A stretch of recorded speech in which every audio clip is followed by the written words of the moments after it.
Time travel பண்ண முடியுமா? Time travel பண்ணுறது மூலிமா பாஸ்ட்டை சேஞ்ச் பண்ணி ப்ரெசண்ட்டை சேஞ்ச் பண்ண முடியுமா? ஐஸ்வர், இந்த வீடியோ மூலயமா உங்களுக்கு கிளாரிட்டி கிடைக்கும்.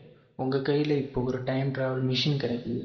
அதை எடுத்துகிட்டு நீங்கள் பாஸ்ட்டுக்கு போய் உங்கள் பாஸ்ட்டை சேஞ்ச் பண்ணிட்டு ப்ரெசண்ட்டுக்கு வந்து பார்த்தாலும் அந்த ப்ரெசண்ட் அப்படியே தான் இருக்கும். Because it is a present that's a past. இப்போ ப்ரெசண்ட்டுன்றதை ஒரு இடமா வச்சுக்கிடுவோம், பாஸ்ட்டுன்றதை ஒரு இடமா வச்சுக்கிடுவோம்.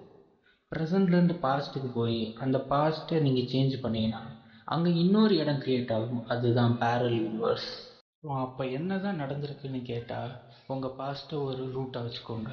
நீங்கள் ஒரு பிரான்ச் திருப்பி உங்கள் பாஸ்ட்டில் போய் அந்த சேஞ்சிங்கை பண்ணும்போது அங்கே இன்னொரு பிரான்ச் க்ரியேட் ஆகிருக்கும். அதுதான் உங்கள் பேரல் யூனிவர்ஸ். ஸோ நீங்கள் எத்தனை வாட்டி போய் உங்கள் பாஸ்ட்டை சேஞ்ச் பண்ணாலும் அதுக்கேற்ற மாதிரி பிரான்ச்சஸ் க்ரியேட் ஆக தான் செய்யும். That's call branching method. So இதுபடி பார்த்தா உங்களால் பாஸ்ட்டை சேஞ்ச் பண்ண முடியாது. ப்ரெசண்டில் நீங்கள் இருக்க வாழ்க்கையை வாழ்ந்து தான் ஆகணும்.